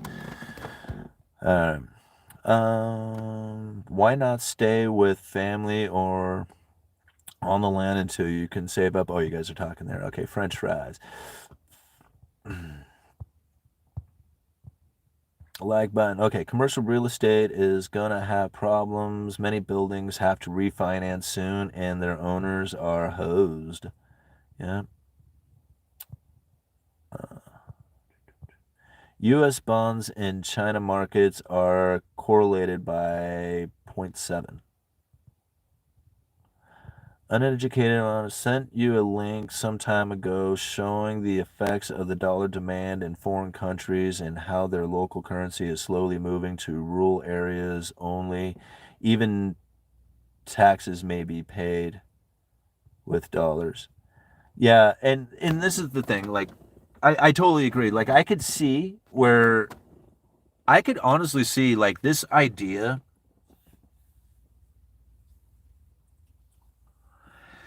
It's hard to, like, kind of to imagine it, but if you moved into a stable coin, right, like a central bank digital currency, and like I keep referring back to the stable coins because I really honestly think that that's what the Federal Reserve is going to, like, they keep talking about central bank digital currencies out there as if like that's going to be it, but everything that I see within documents keeps referring back to the regulations of stable coins. Like, it seems to me like they want to channel the dollar through stable coins, and even in a statement that they had given, that it was just like any monetary policy that is conducted with a currency that has pegged itself to the dollar will transfer into that currency. So no matter what, if there is a trade one-to-one with the dollar, whatever monetary policy that the Fed comes up with will transfer into it. And if stable coins are trading one-to-one with the dollar, you can regulate or have monetary policy transfer right into those stable coins just by simply being tied to the dollar. Now, something I thought about is just like, okay, so here you have a central bank digital currency, or the stable coin, which I think is probably going to be more of it, and it's backed right now by the dollar, right? So you actually have two different things going on here, right? You have the dollar, and then you got this stable coin that is being backed by the dollar. Now, that dollar, it's being backed by the Federal Reserve, right? So the Federal Reserve's liability, like their liability, is the dollar, right? To us, the dollar is the asset, right? To us who are using it to make purchases and, earn money or whatever, the dollar is the asset. But to the Federal Reserve, it's quite opposite. It's their liability. Their asset is the things that they buy with it, right? The U.S. Treasuries, special drawing rights, mortgage-backed securities, gold, right? They do have gold on their balance sheet. So this is what the Federal Reserve ends up buying for their assets, and the liabilities are all the dollars that they have out there in circulation. Now, all those liabilities that are out there in circulation that are being backed by the dollar, right, or being backed by the assets that the Federal Reserve has purchased, who's to say what's on that balance sheet, right? This is the problem that I see coming from it. Now, the Federal Reserve note itself is actually a claim ticket. A lot of people don't realize it, right? And not the digital entry into a bank account, not your stock portfolio, not cryptocurrencies, not anything else but a folded piece of paper called a Federal Reserve note is a claim ticket. And a lot of people don't know this, but that is a claim ticket to the Federal Reserve Bank, the issuing bank. Now look at each and every single Federal Reserve note. They're issued by different Federal Reserve banks, right? Whether it's from Dallas or St. Louis or whatever, right? There is a different Federal Reserve Bank that issues, or the different Federal Reserve banks issue out the different notes. Now, if for whatever reason, and I'm not trying to say that this is a strategy or anything else, but this is kind of the theory behind it, is that if there was a issuing bank that had gone bankrupt, and you hold one of those Federal Reserve notes that from that issuing bank, you have first lien and paramount right to the Federal Reserve's balance sheet if they go bankrupt, meaning that you present that Federal Reserve note to them, you have access to whatever is on their balance sheet to pay it back. Pretty interesting, isn't it? Like a lot of people don't know that. That's why the dollar is so much stronger than people even realize, right? Is because it has that backing to it. That has the first lien and paramount right. Only problem is most people don't hold cash. So therefore, they don't have access to that first lien and paramount right coming to the Federal Reserve. Only people who hold cash do. And it has to be the Federal Reserve note, not a bank entry, not a stable coin, not any of that other stuff. Right? So this is pretty interesting to think about, right? When you start pulling cash out of the system, what is that really saying? Is that you're pulling the ability to have access to the Federal Reserve's balance sheet should they go bankrupt. That's really what that is saying, Very dangerous territory to be in. That's why I tell people, it's just like, don't think cash is trash. Cash is the first lien paramount right to the Federal Reserve's balance sheet if they go bankrupt. Not that, and this is the other thing, like, what are you going to really do? Are you going to actually show up there on the door and say, hey, man, I got some Federal Reserve notes. I'd like to have access to your balance sheet? I don't think it's going to go down quite that easily. But the idea behind it, the theory behind it, this is what really needs to be understood. All right, we got more likes than we have viewers right now. I love it when that happens. 283 viewers with 297 likes. We've been at it for an hour and 39 minutes. I got 47% power on my phone, so we can keep going for a while here, guys. I'm having a lot of fun. I don't really have much else going on today except for a bunch of chores around the house, which I'm kind of just slacking off on. I shouldn't do that. I should just go do them. All right. Lots of people still haven't hit the like button. Go do that if you haven't. Yes, please. We just hit 300. Thank you very much for those who just went and hit that like button. Lumber is like an economic barometer. It really is. It really is, because it tells so much about what has taken place within the economy. You can see like manufacturing from it. You can see like commodity prices. You can see distribution things that are happening. Demand for homes, like all kinds of stuff are signaled through the lumber industry. And right now it is so interesting to see what has taken place. Like working retail is probably one of the coolest things that a macroeconomist can have in their life. Right? I mean, it really is. Like most of the time, people who are studying this kind of thing have to wait for data to come out in order to start analyzing what it is that's happening within the economy. And by the time they break that down, they're already weeks behind, right? Working retail gives you firsthand access to this information. In fact, working any kind of day job really does this. If you just kind of think about it, if you have any kind of like 9-to-5 job, generally you are probably participating within the economy, getting information that is so valuable to somebody who is like eager for that data. Most of us don't even realize we have it. Like we're just oblivious to it. But there's a lot to be had inside of it. And so anyway, but watching like lumber, watching your own local, business or whatever it is that you have going on gives you a lot of firsthand access to what's going on within the economy. And like, that's what I wanted to bring up. Like right now, what I'm experiencing within retail is that like we have two forms of our business, right? We have the contractor side of things, who are builders looking to, like, people who come to us to make purchases for their business. And then we have the other people who are coming to make purchases for their pleasure, right? They're repairing their house or building a new deck or doing something of that nature. Other people are coming to us looking to make money, right? So you have those two different kind of aspects of the business. Ultimately, they're all doing the same thing, right? They want to put the project together, but there's just two ways of kind of looking at it. Those who are on the retail looking for pleasure, gone, right? They are nowhere to be seen. During the pandemic, beating down my door, waiting at the door to get in so that they could get materials to go home and play in their yard because they were locked down, right? That's like literally how bad it was. And I'm serious. They were like, we cleared out of paint like almost right away. People wanted to change the color of the walls because they've been looking at these same old walls forever and they're going to be stuck here for a while, so they wanted new colors on their walls. I mean, it was obvious there was a huge change to the retail that was coming in from people who were wanting to work on their house because they were stuck at home and had nothing else going on. That is not the case today. Like right now, we do have builders who are fairly active. Like the contractor center of our store is fairly active. I mean, those guys are doing quite a bit of business. Not like, it's like overwhelming and it's crazy, but it's like not bad, like not like you would think. Retail is bad. It's really bad. It's ugly. There's nobody coming through the door to do these projects like we had seen over the last few years. And I'm assuming that that is going to be transferring into the rest of the economy in a meaningful way, and people are going to recognize that. And that's probably why I'm still saying there's going to be liquidity issues coming into the future if the bond market at least the Treasury is getting prepared within their bond market to keep that liquid.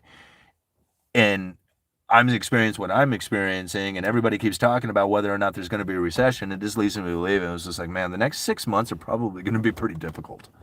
I mean, I don't know what exactly to expect, but I can't imagine it being like, awesome by any means, Wow, 323 likes. That was awesome. All right. Thanks for the breakdown. Yeah, you're welcome. I mean, I hope I don't like what I really try to do, because it's so confusing, is I try to explain it in a way that I think that everybody can understand it, although there's no way that you could really understand a lot of this stuff without having like a lot of, forehand knowledge on what it is that's going on. So I end up like a lot of times kind of circling when I probably should be on a more straight path on it, but I just want to make sure that it's covered in a way that people could get it. And anyway, so thank you. Deja vu, that started the late 80s. Oh, what was it? Don't feed the bears. I just got out of work. Right on. The lack of self-discipline to do it, period. Yeah, self-discipline is really hard. I mean, fat drink and stupid, no way of going through life. Dean Wormser. Yeah.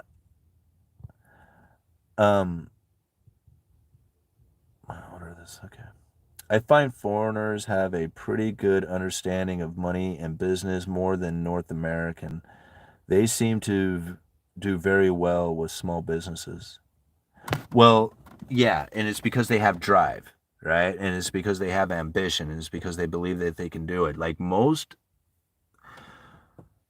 of the time, I find that like a lot of people just don't believe that they could do it. Like I think they literally have self-doubt that keeps them from doing it. And that self-doubt is what's really preventing it from actually happening. Like, you come to this country from another nation that had it bad, and you're thinking, no, man, this is good, and I know I can make it happen, and I have no doubt. There's no self-doubt whatsoever. You drive. You end up driving no matter what, right? And when you drive, when you grind, when you push forward, when you don't see it any other way, you persevere and you make it. Like, I mean, what a lot of people and this is the other thing, like most of the time, because we're so like, we want quick gratification. We want to be like satisfied right away. That a lot of times we end up missing the investment period that it takes, right? See, even I myself am experiencing this in a similar way. Let me kind of explain it through like my YouTube channel. When I first started the YouTube channel, I started conducting myself as if I had 100,000 subscribers right away. Like I didn't know I would have 100,000. I didn't even think I would have 5,000 subscribers or even 1,000. Like, I mean, I didn't think the YouTube channel was going to go anywhere, right? But I was putting out videos every single day as if I was a YouTuber that was earning money and had 100,000 subscribers. Like, I just started behaving that way, right? And at first it was kind of discouraging. Like, I didn't have anybody really following the channel. There was nobody commenting. And I was like, it's really difficult to feel like you have 100,000 or 10,000 or even 1,000 subscribers if you don't really have any subscribers and there's nobody commenting, right? So it's just like, how do you feel that way when you don't have it going? You're putting out videos and there's literally no activity happening on those videos. And so I gave it different meaning, right? I was just like, well, the meaning of this isn't to have subscribers. The meaning of this is to create a journal for yourself, to understand what it is that you were looking at and maybe some of the things that you were researching at the time. And so instead of putting videos together that is for an audience of 100,000 people, you're putting videos together instead to try and create a journal so that you understand what it was that you were thinking about at the time and put it in a form of presenting it to an audience. And when I did that, things started to change, right? Because I didn't have this idea that what I was doing was going to get 100,000 subscribers. What I was doing was worth it for 100,000 subscribers. And it changed everything about the way I was viewing this channel, right? What I thought was very interesting about that is it took about 2 years of doing that before I ever really found any kind of meaningful success. And what I mean by that is that it took me a long time before I was able to get YouTube to even send me any money. Like, you have to earn $100 in order to Google to earn anything from Google before they'll pay you. That was my entire goal, earn $100 on Google, right? And then once I did that, I'm like, man, I want to do that again. But it was like a long time before I made it consistent, right? You know, I would put out a video and I would be lucky if it earned $10, right? You know, and then like that to me would be like a significant video. Most of them are earning like $1, like $1.20, you know, or something like that. But I would keep putting these videos out thinking, man, I mean, I don't care if it earns $1 or if it earns $10 or, you know, whatever. But then I had a video that get like $100. You know, and I'm like, wow, now we got something that's really significant that's happening here. And so after about 2 years of putting out videos and finally starting to get paid, 2 years, they started turning into something that was a little bit more significant, right? And then I just kept going with that momentum. Well, then it started turning into something that really became significant when lumber prices, or when lumber started doing its thing and people were looking to the channel, and I was meeting people like George Gammon and stuff like that. And the channel really started picking up momentum and really started to pay off quite well. But then something happened that was really weird. It was about 2 years ago. I noticed that I started kind of getting stagnant on the channel, right? Like, I was putting out the videos regularly, but I wasn't feeling like I was being very progressive with the channel. Like, I wasn't progressing much. Like, what was it that I was supposed to do with this channel? Why isn't it going anywhere as far as to the level that I have achieved already, you know? And I felt very like, you know, almost lost on what to do. But the videos were still doing well and everything was just like, you know, I mean, I was making money at it and stuff like that. So I'm like, okay, well, just keep kind of doing what you're doing and you'll figure it out. Well, here it is. It's like 2 years since that happened, right? Since I felt kind of that stagnation taking place. And I'm feeling the impacts from it, right? Now, I can give it all kinds of excuses, you know, like downtime, less advertising, you know, all other YouTubers are complaining about the same thing, whatever, right? I mean, I can give it any kind of excuse that I want. But ultimately, I feel that this is the result of 2 years ago of me kind of losing that ambition, that feeling stagnant within the channel and not really having the motivation like I once had. Even though what I was seeing at the moment was fairly decent results, right?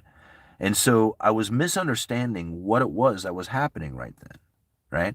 See, I was looking at my efforts at the time saying, well, it's obviously worth it because look at the videos, they seem to be doing all right. Like, I make fairly good money off of it. They're getting a lot of views, whatever that's going on. Like, I'm doing okay with this, right? With the efforts that I'm putting in. But I was not understanding that that was the results of the 2 years earlier and the efforts that I was putting in then. It was just shining through at that time. And so now it makes sense when I think back, right? When I grew stagnant, why the channel is maybe doing the positions or feeling like it's in the position that it is now, where I feel like the views weren't coming in or it wasn't getting the algorithm or the ad revenue isn't paying as well. All these things that I felt are like the results of a stagnant channel are the results of feeling stagnant from 2 years ago. I mean, I get it. I totally get it. It makes sense to me now. And this is how like a lot of people end up failing in their business, is that they experience this, but they don't recognize it. They're thinking, man, I'm working hard, but I'm not getting the results that I once got. Why? It's because they are not working hard enough, long enough, for a long enough period of time for those results to actually come through in the 2 years it probably takes to get there. Right? So like the efforts that I'm putting in now, I shouldn't expect any kind of results from them for another 2 years. Even though like I feel like all the stuff that I have done in the past should just reward me for it, it doesn't work like that, right? Because I had gone stagnant a couple of years ago, or at least feeling that stagnation within it, whether I did go stagnant or not, it doesn't matter. It's just the way you feel about it. That is resulting in what's happening today. So I'm cool with it. Like it was okay that it happened like that. And so now I'm going to move on to, other things that are happening. Oh, I'm getting a phone call. Shoot, I was supposed to meet with this guy. Is it really? What time is it right now? Oh shit, it is noon. All right. I was supposed to have a conversation with this guy, and I'm thinking that I should probably end the video and give him a call back right now, because I did tell him to give me a call about this time. It's about another speaking engagement, so that's pretty cool. I don't want to cut it short, just all of a sudden just end the video, but I'm thinking I'm going to have to do that right now. But if we won't, maybe we should come back again later this evening. Let's see, what do I have going on? And I got basketball and stuff going on this evening. Maybe I might pop in for a late night live stream, just because this has been so much fun and I'm on vacation and I have other things that I should be doing, but I like this instead, All right, Uneducated Economist, you guys are awesome. You let me know. Wow, look at all these comments I missed. See you in Vegas there, Josh. All right.